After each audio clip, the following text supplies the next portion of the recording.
നടൻ, നിർമ്മാതാവ്, സംവിധായകൻ എന്നിങ്ങനെ കൈവച്ച മേഖലകളിലെല്ലാം തൻ്റെ കയ്യൊപ്പ് പതിപ്പിച്ച താരമാണ് പൃഥ്വിരാജ് സുകുമാരൻ.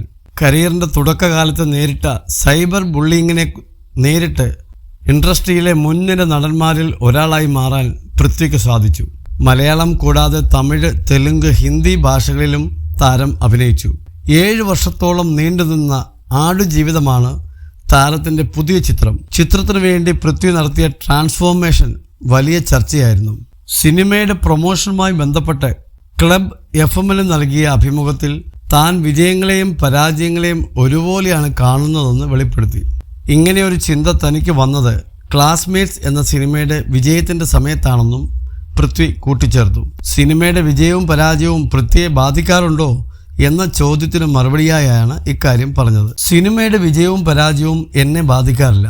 അങ്ങനെ ഒരു ചിന്ത എൻ്റെ ഉള്ളിൽ വന്നത് ക്ലാസ്മേറ്റ്സ് എന്ന സിനിമ ഇറങ്ങിയപ്പോഴായിരുന്നു. ആ സിനിമ ഇറങ്ങി വലിയ വിജയമായി, എല്ലാവർക്കും സന്തോഷമായി. അങ്ങനെ ഇരിക്കുമ്പോൾ സിനിമയുടെ 50-ാം ദിവസം ഇവിടെ വെച്ച് ആഘോഷിച്ചു. കുറച്ചു കഴിഞ്ഞപ്പോൾ ദുബായിലെ ഒരു ടീം വിളിച്ച് അവിടെ വെച്ച് ഒരു സക്സസ് സെലിബ്രേഷൻ നടത്താൻ ആഗ്രഹമുണ്ടെന്ന് പറഞ്ഞു.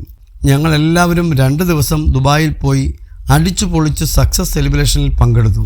വീണ്ടും 1 മാസം കഴിഞ്ഞപ്പോൾ അമേരിക്കയിൽ നിന്ന് ഒരു ടീം വിളിച്ചിട്ട് അവരുടെ അസോസിയേഷൻ ക്ലാസ്മേറ്റ്സ് സക്സസ് സെലിബ്രേഷൻ നടത്താൻ പ്ലാൻ ഉണ്ടെന്ന് പറഞ്ഞു.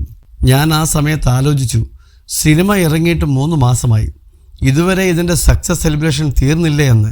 അന്ന് ഞാൻ മനസ്സിലാക്കിയ കാര്യമുണ്ട്, സക്സസ് ആയിക്കഴിഞ്ഞാൽ നമുക്ക് എത്ര നാൾ വേണമെങ്കിലും അതിൻ്റെ ഉള്ളിൽ തന്നെ നിൽക്കാം.